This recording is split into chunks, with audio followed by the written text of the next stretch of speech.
नमस्कार साथियों, मैं हेमेंद्र नेगी। आप सभी का स्वागत है द पहाड़ी एग्रीकल्चर में। साथियों, आज हम रुद्रप्रयाग डिस्ट्रिक्ट के बरसू गांव में हैं और इस गांव का बड़ा ही एक विचित्र इतिहास है। बेसिकली ये गांव पूरा का पूरा 2012 में पूरे लोग यहां से छोड़ के चले गए थे और ये गांव पूरा घोस्ट विलेज हो गया था। यहाँ पूरा आबादी शून्य हो गई थी और 2014 में एक विजय सेमवाल जी एक या इस गांव के रहने वाले, उन्होंने इस गांव में वापसी की और उसके बाद इस गांव की दिशा और दशा बदलने में उन्होंने बहुत ज़्यादा अपना महत्वपूर्ण योगदान दिया है। तो आज हम उन्हीं से उनकी जुबानी सुनेंगे कि उनके गांव में अभी क्या क्या चल रहा है, लोग किस तरह से प्रेरित हो रहे हैं उनके काम से और उनको कहां से प्रेरणा मिली। तो विजय जी, आपका स्वागत है द पहाड़ी एग्रीकल्चर में। थोड़ा सा अपने बारे में बताइए और फिर उसके बाद हम लोग आगे आपकी पूरी जो यात्रा है, आपकी पूरी जो ये स्टार्टिंग से लेकर अभी तक जो आपने इस गांव के लिए काम किया है उसके बारे में जानेंगे। 2012 में यहाँ से सब लोग पलायन कर चुके थे, तो फिर हम यहाँ पे वापस आए 2014 में और हमने यहाँ पे जो है कि खेती करनी शुरू की। खेती करके जो है कि हमें जो है फसलें हमें अच्छा उत्पादन नहीं मिल पाया। उसके बाद हम कुछ गायें यहाँ पे जो लोगों ने छोड़ दी, तो मार्केट में आवारा पशुओं को करीब 12 से 15 गाय यहाँ पे लेके आए। उसके बाद हमने जो है कि गोबर भी हमें उनसे मिलने बैठ गया, तो हमने गोबर की खाद खेतों में डाल के और अच्छे तरीके से खेती करने की कोशिश की और अच्छी मेहनत करके आज हम खेती अच्छी कर रहे हैं।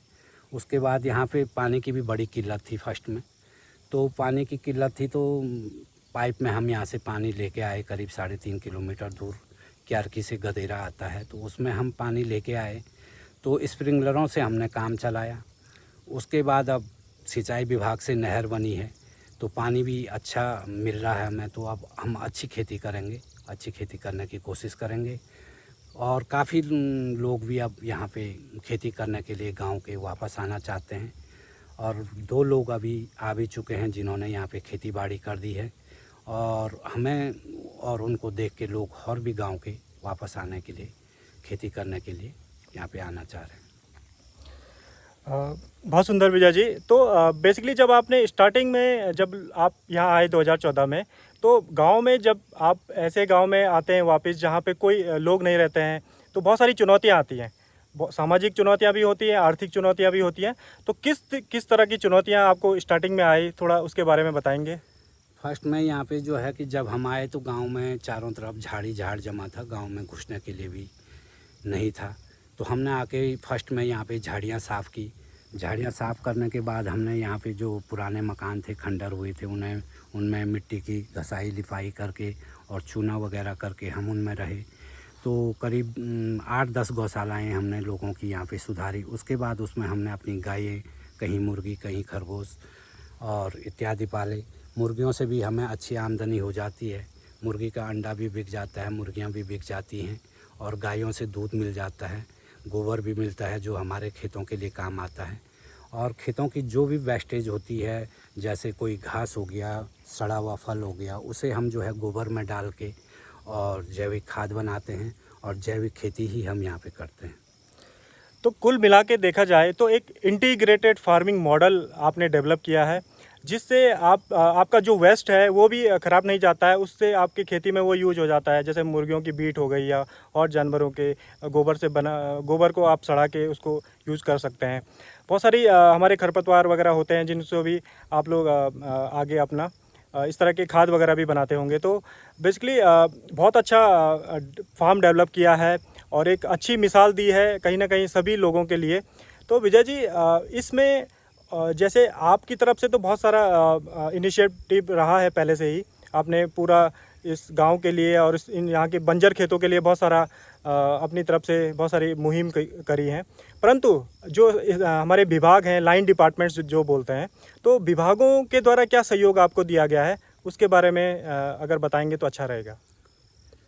जो है उद्यान से हमें मदद मिलती है। उद्यान ने जैसे हमें सब्सिडी पे पॉली हाउस दिया है और ये घेर बाड़ दी है, पानी का स्प्रिंकलर दिया है, तो इससे भी हमें काफ़ी मददें मिली है।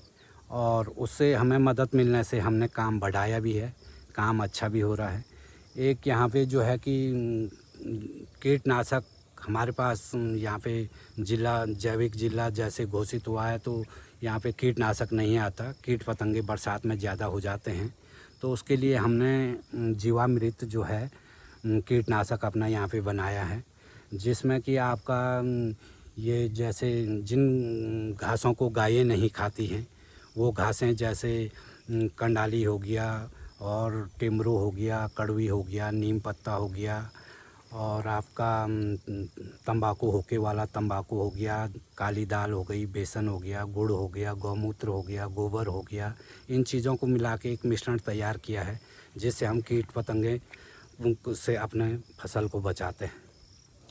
बहुत ही सुंदर विजय जी। और कहीं ना कहीं देखा जाता है कि हमारे शहरों में जो हम लोग सब्जियां खाते हैं, कहीं ना कहीं उनमें क्या स्प्रे हो रहा है, क्या पेस्टिसाइड यूज हो रहा है, वो हम भी नहीं जानते हैं। क्या उसमें खाद यूज हो रही है, केमिकल किस तरह का यूज हो रहा है, और वो हमें फ्रेश दिखता है, बहुत ज़्यादा ताज़ा दिखता है। तो उसकी वजह से हम लोग अमूमन सोचते हैं कि वो बहुत ही सुंदर है तो अच्छा भी होगा। परंतु जहाँ पे जो किसान उसको जैविक तरीके से उगा रहा है, उसमें पूरे जैविक खादों का यूज़ कर रहा है, तो उसका स्वाद और उसका जो पूरा आप जब उसको खाएंगे उसका जायका आपको अलग ही लगेगा, उस जैविक जो भी सब्जियां हैं। तो विजय जी, अभी हमने जाना कि विभागों के द्वारा आपको इस तरह से सहयोग दिया गया। कहीं ना कहीं हम लोग जब पहाड़ों में कुछ इनिशिएटिव करते हैं तो उसमें हमारे जो लाइन डिपार्टमेंट्स हैं वो हमें अगर सपोर्ट करते हैं तो कहीं ना कहीं एक आत्मविश्वास बढ़ता है कि हम लोग अच्छा काम कर रहे हैं। और इस तरह से विभाग भी अगर सहयोग कर रहे हैं तो उसमें मतलब जो काम हम 5 सालों में कर सकते थे वह 2 साल में या 1 साल में ही वो हो जाता है। तो कहीं ना कहीं विभागों की तरफ से जो सहयोग है वो काबिले तारीफ़ है। और साथ में आपके अभी मैं जानना चाहूँगा कि जब आपने ये काम अभी शुरू किया है गांव में, उसके बाद आपके गांव के जो अन्य लोग हैं जो बाहर विदेशों में हैं या कहीं दूसरे शहरों में होंगे, तो वो लोग क्या सोचते हैं? आपको क्या कॉल आती हैं? क्या आप लोगों से मिलने आते हैं वो गांव में? और उनकी क्या सोच है इस पूरे प्रोग्राम के लिए जो आप लोग इस गांव में कर रहे हैं? अभी फर्स्ट में तो कुछ सालों तक लगता नहीं था कि यहाँ पे कोई वापस आएगा, लेकिन जब से हम यहाँ पे आए हैं और हम यहाँ पे पानी लेके आए हैं नहर में और उसमें नल में पानी लेके आए हैं, तो लोगों ने यहाँ पे मकान बनाने भी शुरू किए। जैसे कि कुछ मंदिर भी बने हैं, कुछ मकान भी बने हैं, 10-12 मकान बने हैं। और जो लोग बाहर रहते हैं वो भी जो है कि सोचते हैं कि हम भी आके यहाँ पे अपना मकान बनाएं और जब कभी भी हम अपने गढ़वाल में आएँ तो अपने मकान में रहें। और तो कहीं ना कहीं बेसिकली जब जो लोग बाहर रहते हैं उन लोगों ने देखा कि हमारे गांव में सुविधाएं बढ़ रही हैं, धीरे धीरे सारी चीज़ें आ रही हैं, पानी की नहर आ गई है, तो उन लोगों ने रुख किया और अपने गांव में ही इस तरह का कुछ ना कुछ जो गांव पूरा पलायन हो चुका था उसके आज बसने की, फिर से वापस बसने की आस जगी है। और वह आस जगाई है विजय सेमवाल जी ने। तो बेसिकली बहुत ही अच्छा इनिशिएटिव है, बहुत ही काबिले तारीफ़ इस पूरे इनिशिएटिव को बोलेंगे जो आपने डेवलप किया है विजय जी। और मैं आपको एक लास्ट प्रश्न मेरा ये रहेगा कि इस पूरे उत्तराखंड में जो युवा हैं जो आज खेतों की तरफ अपने पारंपरिक जो हमारे संसाधन हैं उनसे रिलेटेड आजीविका के लिए उनको क्या संदेश देना चाहेंगे कि वो लोग अपने उत्तराखंड में किस तरह से काम कर सकते हैं और हमारे उत्तराखंड में बेसिकली किस तरह से हम लोग आगे अपनी आजीविका कमा सकते हैं? जैसे कि हमने फर्स्ट में हम साग सब्जियां यहाँ पे उगाते थे, तो साग सब्जियों में हमें उतना बेनिफिट नहीं हो पाता था। अब जैसे हम अब कर रहे हैं कि मिर्ची उगाते हैं, लहसुन उगाते हैं, तो मिर्ची का अचार डालते हैं, लहसुन का भी अचार डालते हैं। आगे हम लहसुन का पेस्ट, अदरक का पेस्ट हो गया और आम का अचार हो गया, आंवले का अचार हो गया, और जैसे तिमला खेड़ा यहाँ के जो फल हैं जंगली फल उनका भी अचार बनाएंगे, माल्टे का जूस बनाएंगे। तो ऐसे ही हम जो है कि माल्टा नींबू यहाँ पे ज़्यादा लगा रहे हैं, जिससे हमें जो है कि उसका अपना ही प्रोडक्ट बना के दुगने या 2.5 गुने पे बिकेगा, तो हमें अच्छा बेनिफिट होगा। और हर गांव वाले भी अगर जो है अपने खेतों में यहाँ पे आके बगीचा लगाते हैं, इस प्रकार का करते हैं, तो उन्हें भी आगे अच्छा बेनिफिट होगा, और बेनिफिट होगा तो लोग वापस ज़रूर आएंगे। बहुत सुंदर। तो कहीं ना कहीं जैसे हम लोग अपनी ताज़ी सब्जियां बेच सकते हैं, ताज़े फल बेच सकते हैं, उसके साथ साथ हम वैल्यू एडिशन भी कर सकते हैं। मतलब अपने जो हमारे आम हैं या जो हमारे जंगली इस तरह के बहुत सारे फल होते हैं, तो उनका वैल्यू एडिशन करके उनका अचार वगैरह या उनको सुखा करके कुछ अच्छा उनको प्रोसेस करके उनको मार्केटिंग उनको पैक करके उनकी मार्केटिंग भी कर सकते हैं। तो एक अच्छा सजेशन है सभी युवाओं के लिए, सभी लोगों के लिए जो पलायन कर चुके हैं, कि कहीं ना कहीं अपने गांव में आप लोग इस तरह की आजीविका कमा सकते हैं। और बहुत सारे लोग, अभी विजय जी बता रहे थे कि बहुत सारे लोग उनके सुबह सुबह आके यहाँ से सब्जियाँ ले जाते हैं। आप पीछे देख सकते हैं, यहाँ पे पूरा आप ऊपर मूली लगी है, नीचे आपकी भिंडी लगी है, उसके नीचे बैंगन लगे हुए हैं, और पॉली हाउस में मिर्ची लगी है। तो कहीं ना कहीं ये बहुत ही अच्छा है। आप जैविक चीज़ें अपने गांव में खा सकते हैं। कोई लोग बाज़ार में रहते थे तो वो लोग कहीं ना कहीं इस तरह से किसान जो कर रहे हैं उनके पास आके अपनी ताज़ी सब्जियां ले जा सकते हैं। तो विजय जी, अंत में आपसे लास्ट प्रश्न कि सभी के लिए क्या संदेश देना चाहते हैं? संदेश यही है कि लोग वापस गांव में आएँ। जैसे लोगों की किसी की ज़्यादा ज़मीन है, किसी की कम है, तो कम ही ज़मीन में जो है कि आदमी अच्छा उत्पादन कर सकता है। जैसे साग सब्जी कर सकता है, मुर्गी पालन कर सकता है, गाय पालन कर सकता है, और मधुमक्खी पालन कर सकता है। ये भी आय के साधन हैं और लोगों को ये जो है कि स्वरोजगार की तरफ ले जाएगा।